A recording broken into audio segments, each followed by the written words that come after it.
What's up, YouTube? Don't divorce until you've tried these 3 things.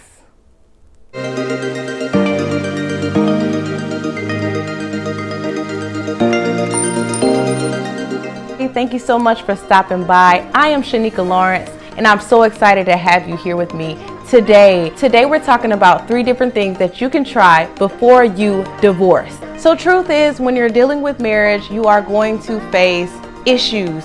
You're going to have problems. You're going to have debates, disagreements. It's very common. It's very expected, right? Because you're dealing with 2 different people from 2 different worlds, 2 different habits, lifestyles, perspectives, personas, all this kind of stuff. You're bringing them 2 together, and you're bound to have some sort of issues. We're bound to run into situations with each other. So we have to learn how to maneuver and deal with these scenarios so that we can successfully move forward in our marriages. One of the great things that I can say is that the divorce rate in America has been steadily declining. However, it is one of the highest rates in the entire world.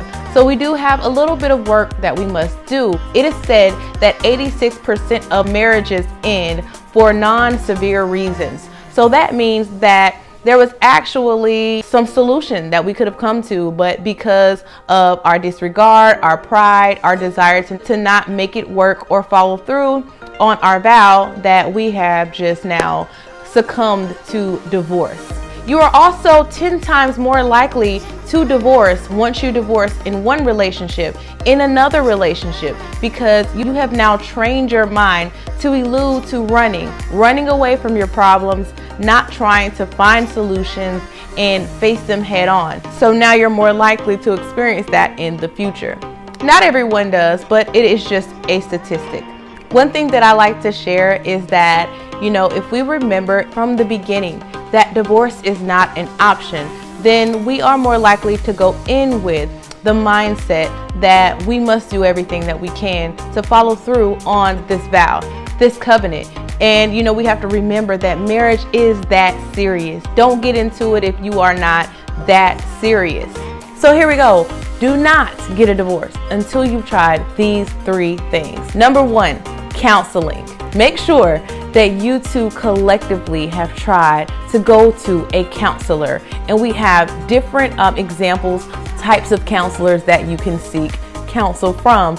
The first type is a spiritual counselor, someone like a pastor or someone that you might look up to, such as a minister or someone that just might have the influence or the wisdom that they need to steer you in the right direction. I would even say that spiritual counsel or guidance could be someone who has been married for years, people who you really know very well, who would not steer you in the wrong direction, but people again who have wisdom and who won't be biased. Either way, I think that when you're dealing with a spiritual counselor, you must deal with someone who is not going to be biased towards your gender, towards the person that you are, towards just because they know you or anything like that, but someone that is going to give equal criticism or equal critiques, equal advice to each person that is involved, or to both parties. And then you have a true therapist, and when I say true therapist, I just mean this is a therapist who is a therapist by their profession. This is something that they went to school for, or that they went through certification for, or something of that nature. Everybody doesn't go to certification. Look, I'm one of them. Can I be honest? I've never been to a coaching certification, some kind of training to get licensed for that. I have my ministerial license, so I've been ordained to do that. And so counseling would fall for me under spiritual guidance. I don't think that either one is better than the other. I think that some people might have a little bit of different kind of training when it comes to helping people get through these kind of situations. So in either case, you need someone to be a mediator between you and your spouse. You need somebody that is able to kind of bring you 2 together, to allow you 2 to see different perspectives, and to give you the opportunity to open up things that you might have not said to each other behind closed doors, but someone that is able to dig in deep. I think there's a scripture somewhere in the Bible that says a wise man can dig up the gold within the heart or dig up the deep thoughts. It's something like that. But you just want to go to people who really are able to help you in your situation. Again, we want to try all options to try and get you guys back on track. Number 2, I suggest that you two go on a 30-day fast. Now, you can go on a 30-day fast alone, or if possible, go on a 30-day fast with your spouse. That always may not be the case, because sometimes you have situations where, you know, one spouse wants something different than the other spouse wants, or it's just one of those situations where it seems frustrating.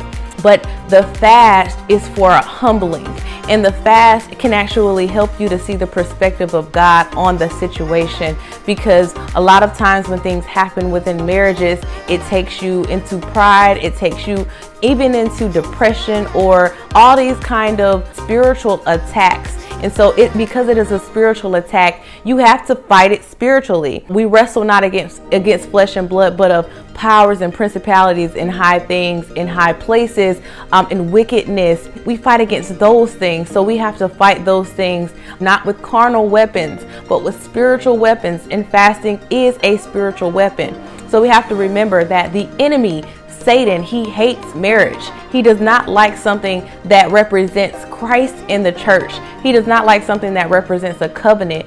He does not want people to even be in the mindset that they would even need to be married. This is why we have such a big attack on the institution of marriage today. So a 30-day fast is gonna humble you. You can do that.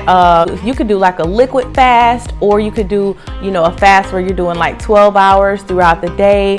And I'm talking about food only. I'm not talking about, some people go on like these TV fasts, phone fasts, friend fasts, some other kind of fast, but those kind of fasts don't break bonds of wickedness. Those kind of fasts don't loose heavy burdens like we talk about in Isaiah 58.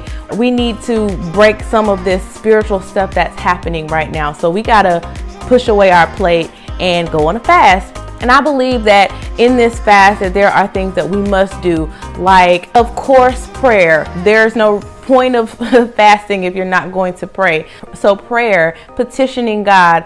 I would suggest also during the fast, doing something selfless for your spouse every day. Even if you're in a position where you I don't even like this person right now, I suggest that, again, because you're trying to give your marriage a chance, you're trying to give this vow a chance. 30 days. I mean, it's really just, it's just 30 days. It seems long, but when you talk about the forever span of marriage and what it's supposed to be, 30 days isn't much at all. So if you could give yourself over to that and commit to that, then I believe if you are really seeking God about it, it really shows that you have a desire to really go through this marriage and to be successful. So doing something selfless for your spouse, like, I'm going to fold your clothes, I'm going to put you a lunch every day before you go to work, or get you a gift, or I'm going to do something really special for you. Anything selfless, we can just think of so many different things. Matter of fact, I'm probably just gonna put a list down and we'll explore that a little bit later. And number 3, read a marriage help book. Because again, we want to exhaust all options. We want to turn over every rock and make sure that we have checked and made sure that we have done everything in our power. It is not as easy as people make it seem to get a divorce. Yes, you can say, I want a divorce. There's so much that happens in that process. It's not just physical, but it is spiritual, because again, that covenant is so important to God. So again, we want to make sure that we have done everything to avoid getting a divorce. Dr. Miles Monroe actually said something very interesting. He said a successful marriage is the result of the application of knowledge rather than the exchange of love. And it was interesting because he made the note that love, although it is so powerful, it is one of the things that has brought us together. That things happen in our marriages that actually become more stronger than our love for each other, such as infidelity or such as mistrust. Those kind of things really bring two people apart. So the application of knowledge will help you to maneuver those different things that happen so that even when the love or when the likeness or when I don't really like you or feel like liking or loving you at the moment, you have the knowledge to apply it to this moment that will help you to really see it the way that God sees it. Hosea 4:6 says, "My people perish for a lack of knowledge." It is not just because people don't know. I think in the next verse he said, because you have not pursued it or because you rejected knowledge. It's because that sometimes we reject knowledge. We don't always go out to actually get it. Wisdom is the principal thing, so get wisdom. And in all you're getting, get understanding. Understanding is a powerful tool to use in marriage. So when it comes to these marriage help books, there is a lot of knowledge found in books. And sometimes we just don't take the time to read them. Sometimes we don't take the time to do studies on them or to really hear the people out, because many times the people that have written the book, not all the time, but many times they have experience. They know, what kind of things are helpful in marriage. They know what kind of things to look out for and to avoid. And they will be able to kind of help you in those times. So don't neglect a simple book that you could read. And you could even do a study with your spouse. You could even, share some different things with your spouse about what you read. According to the Bible, there are 3 reasons that are actually grounds for divorce. Number 1 is abuse. Anybody that's in an abusive relationship, because God, he does not abuse us and he would not place us into a situation to be abused. This is not his heart. This is not his intention for any of us. So anytime any of us are in an abusive relationship, this is grounds for us to get out of that situation. This was not something that I believe that God has joined together. And then number 2 is infidelity. It talks about sexual immorality or infidelity, doing things outside of your marriage, consistent adultery, just continuing to do those things and not taking regard for your spouse.